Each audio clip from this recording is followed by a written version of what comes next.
Përshëndetje. Kur bet fjalë për dinamikën e familjes, jo të gjitha vajzat krijohen si të barabarta. Ka disa gra që bëjnë vajza të këqija ose të serta, të themi, dhe pse kjo mund të tingëllojë shumë e ashpër dhe e pandjeshme, por kjo është e vërteta për shumë familje. Nuk ka të bëjë vetëm me dashurinë e prindërve tuaj.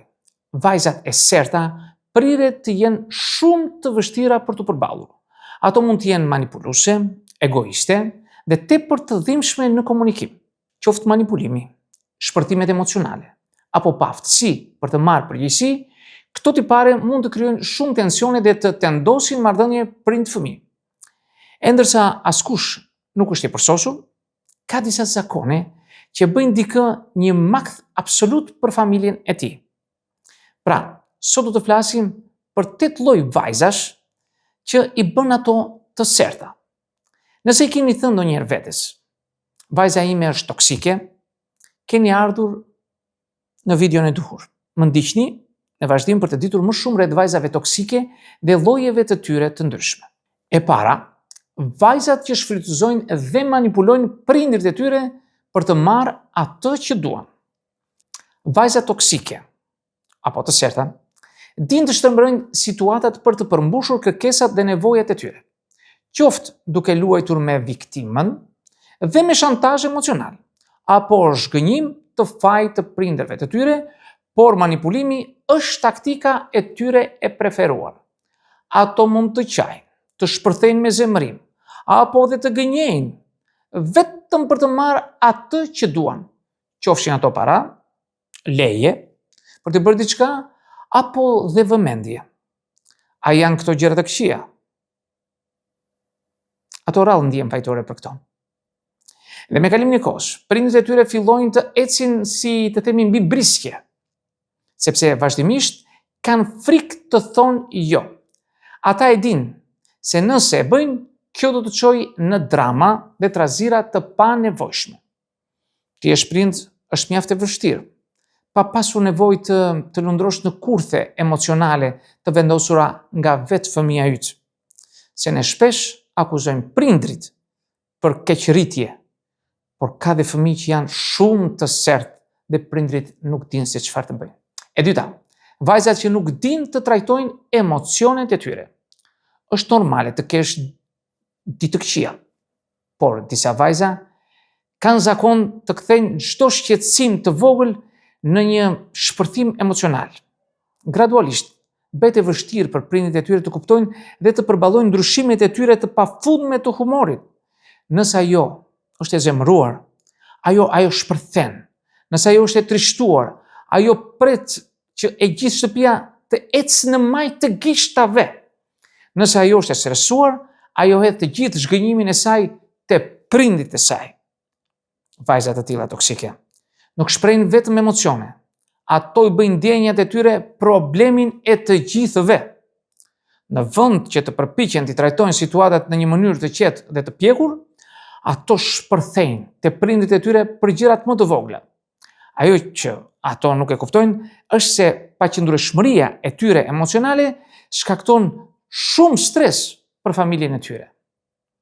E treta, vajzat që refuzojnë të marrin përgjegjësi për veprimet e tyre.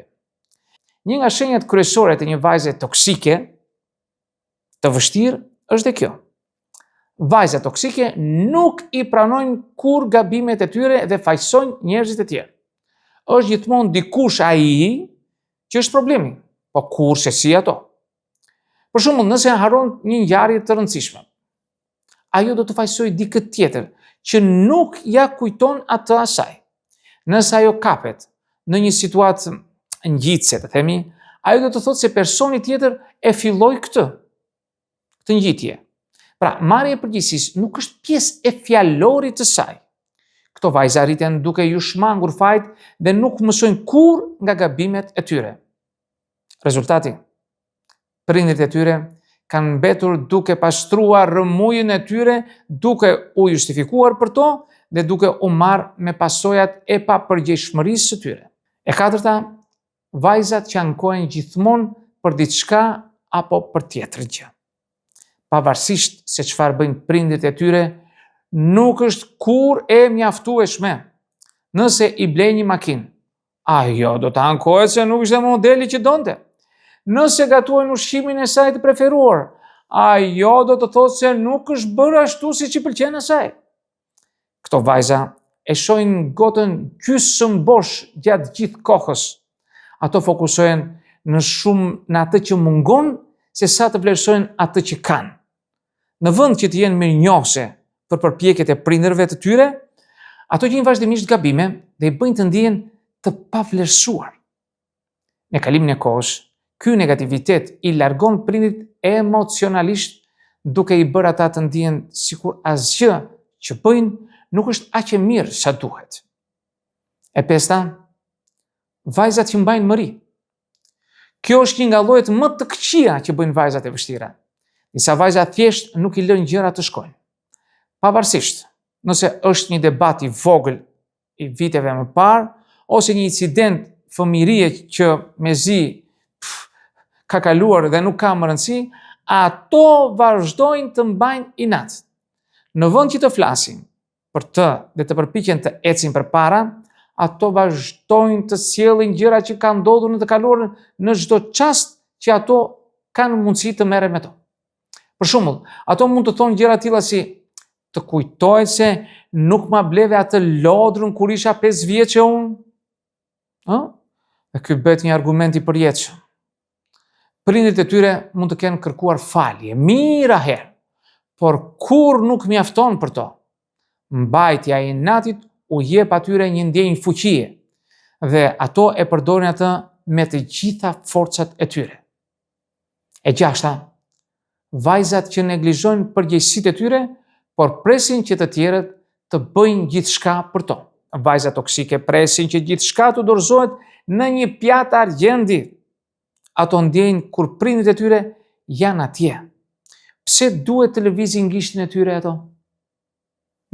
Qofshin punë shtëpisë, apo punë emocionale, apo përgjegjësi financiare, ato refuzojnë të kontribuojnë dhe u hedhin gjithçka prindërve të tyre.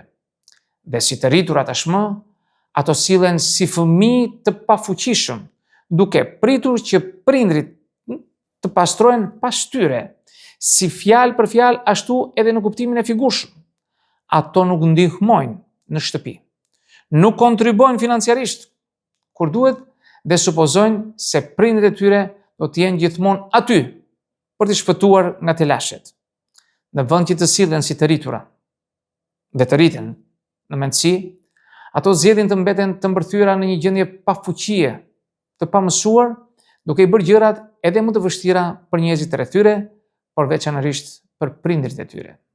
E shtata, vajzat që janë egoiste. I keni thënë ndonjëherë vetes vajza ime është toksike? Një nga shenjat më të mëdha të një vajze të vështirë toksike është pikërisht kjo.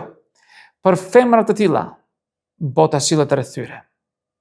Bota sillet rreth tyre dhe ato nuk kujdesen për betejat, sakrificat apo ndjenjat e prindërve të tyre, vetëm dëshirat dhe nevojat e tyre kanë rëndësi në këtë botë. Për shembull, nëse prindërit e tyre nuk janë mirë, ato vështirë si do ta pranojnë këtë. Kujdesen vetëm për vete. Megjithatë, nëse diçka ndodh në jetën e tyre, sado e vogël qoftë, ato presin që prindrit të jenë pranë tyre, fizikisht, emocionalisht dhe madje financiarisht. Vajzat të tilla të këqija dinë vetëm të marrin, por kur të mos kthejnë asgjë prapa. Bisedat e tyre janë gjithmonë rreth tyre, vetes tyre, probleme, arritjet e dëshirat e tyre. E teta, vajzat janë vetë shkatërruese. Këto vajza bëjnë zgjedhje të këqija, duke e ditur fare mirë se do të lëndojnë veten dhe prindërit e tyre. Qoftë abuzimi me substancat, marrëdhëniet abusive, ose marrja e vendimeve të pamatura për jetën, ato refuzojnë të dëgjojnë këshillat dhe të mësojnë nga gabimet e së kaluarës. Prindërit e tyre përpiqen të ndihmojnë, por gjithmonë përfundojnë duke marrë vetëm zemërimin e tyre. Këto vajza sabotojnë veten dhe duke e bërë këtë, tërheqin familjen e tyre nëpër ciklet pafundme shqetësimi dhe dëshpërimi. Në vend që të kërkojnë zgjidhje, ato dyfishojnë zakonet shkatërruese, duke i bërë prindërit e tyre të ndihen të pafuqishëm dhe të frustruar. Asnjë nuk është një vajzë e përsosur, por disa sjellje i shtyn kufit e tyre që prindrit mund t'i përballojnë. Ti jesh një vajzë e mirë, nuk ka të bëjë me përsosmërinë, ka të bëjë me të qenit e përgjegjshme, e respektueshme dhe vlerësuese ndaj njerëzve që ju kanë rritur. Nëse ndonjë nga këto shenjat e këtyre vajzave toksike u duket e njohur, nuk është kur vonë për të ndryshuar. Prindrit meritojnë dashuri dhe respekt dhe durata më mirë që një vajzë mund të bëjë është dikush që familja të jetë shumë krenare, jo dikush që duhet të duroj ty. Miq, këto dohet të thosha në këtë video. Unë ju falenderoj për vëmendjen. Nëse dëshironi mund të bëni komentet tuaja, por mos harroni asnjëherë të bëni subscribe për të marrë video të re që unë het në kanalin tim. Dhe deri në videon tjetër. Mirë takofshi.